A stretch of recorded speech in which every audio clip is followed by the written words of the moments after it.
News মিডিয়ার সারাদিনের প্রধান খবর। The Daily Star. ডিসিবিহীন 11টি জেলা। বৈধ অস্ত্র জমা দেওয়ার শেষ দিন আজ রাত থেকে অভিযান শুরু। স্বরাষ্ট্র উপদেষ্টা। সাংবাদিক নিপীড়নের ধারাগুলো এখনই বদলে দেওয়ার প্রস্তাব। শাহজাহান খান ও রুহুল আমিন চৌধুরীকে দুদকের তলব। আরব আমিরাতে সাজাপ্রাপ্ত 57 বাংলাদেশিকে ক্ষমা। ডক্টর ইউনুস বলেছেন, সরকার পরিচালনার ভুল ত্রুটিগুলো যেন আমরা ধরিয়ে দিই। মাহফুজ আনাম। দেশ ছাড়ার সময় ধরা পড়ল পুলিশ সদস্য। 16 জুলাই চট্টগ্রামে গুলি করেছে কারা, মিলছে পরিচয়।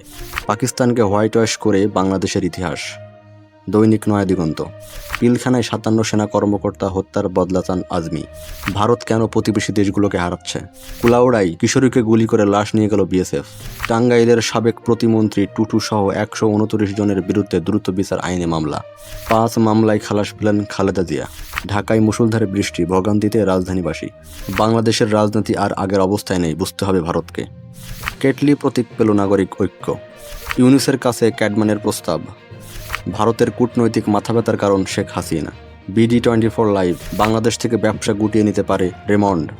আন্দোলন নিয়ে অভিনয় শিল্পীদের গোপন ফোন ফাঁস। সালমান এফ রহমান ও মালিকদের নিয়ে সমালোচনা করায় মাদ্রাসা শিক্ষক বহিষ্কার। পিলখানা হত্যাকাণ্ডের বদলা চান ব্রিগেডিয়ার আজমি। আরব আমিরাতে দণ্ডপ্রাপ্ত 57 বাংলাদেশিকে রাষ্ট্র ক্ষমা। আগস্টে $222 কোটি রেমিটেন্স, 1 টাকাও আসেনি 8টি ব্যাংকে। 3 লক্ষকে 30 লক্ষ বলে ঘোষণা করেছিল শেখ মুজিব। ব্রিগেডিয়ার আজমি। বিএসএফের গুলিতে বাংলাদেশি কিশোরী নিহত। আন্দোলনে নিহত আজিজের দেনমোহর পরিশোধ করল জামায়াত। চিকিৎসার জন্য 7,000 টাকা দাবি, অক্সিজেন না দেওয়ার অভিযোগ। কালবেলা। ঐতিহাসিক হোয়াইট হাউসের পর টাইগারদেরকে প্রধান উপদেষ্টার অভিনন্দন। টাইগারদের ক্রিয়া উপদেষ্টার অভিনন্দন। চাকরিচ্যুত শফিককে পুনর্বহল সহ 6 দফা দাবি। আমার অপরাধ, আমি গোলাম আজাদের ছেলে।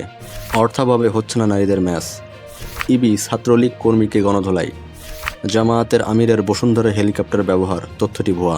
অবৈধ অস্ত্র জমা দেওয়ার শেষ দিন আজ। শিবচরে তুচ্ছ ঘটনায় পুলিশ সদস্য সহ 2 জনকে কুপিয়ে জখম। যমুনা নদী পারাপারের শিক্ষার্থীদের নৌকা ভাড়া ফ্রি।